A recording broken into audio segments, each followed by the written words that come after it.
Magandang tanghali! Kumusta po? Narito po ulit ang update natin para sa lagay ng ating panahon ngayong tanghali po ng October 15, 2024 na kung saan sa ngayon ay easterlies po ang hangin na umiihip lalo na dito sa silangang bahagi ng Luzon habang mayroon pa rin pong intertropical convergence zone na nag-i-extend po sa Visayas at Mindanao. Ito po ay lugar kung saan nagsasalubong ang hangin na mula dito sa Northern Hemisphere at Southern Hemisphere.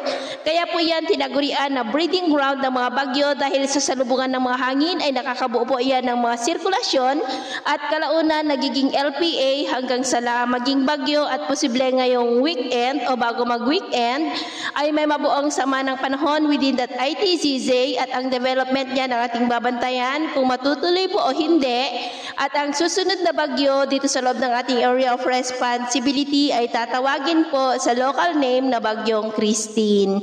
At ito nga ang pinapakita ng forecast model natin pong ginagamit hanggang po sa susunod na 2 linggo. At sa lagay ng ating panahon ngayong tanghali ay generally fair weather naman sa malaking bahagi ng ating bansa pero dahil sa mga localized thunderstorm at ITZZ ay maulap ang kalangitan with isolated rain sa ilang bahagi ng Quezon, Batangas, Legazpi, Sorsogon, Masbate, ilang bahagi ng Mimaropa, Panay Island, Negros, Cebu, Bohol, Leyte, Samar Provinces, Zamboanga Peninsula, Northern Mindanao, ilang bahagi ng Caraga at Sorsogon.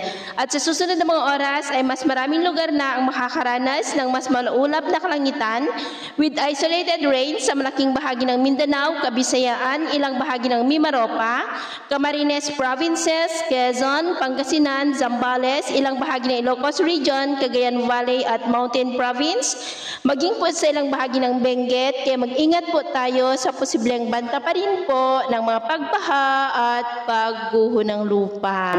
At sa atin naman pong mga baybayin, wala pa rin po tayong nakataas na namang gale warning signals, pero ba yung pag-ingat lamang po kung papalaot tayo para po mas makaiwas sa mga sakunang pangkaragatan. So, ito po ang latest update natin sa araw na ito. At ako po muli si James na nagsasabing sa kahit anong pagsubok po na darating sa ating buhay, huwag po tayong mawawalan ng pag-asa. Thank you and God bless!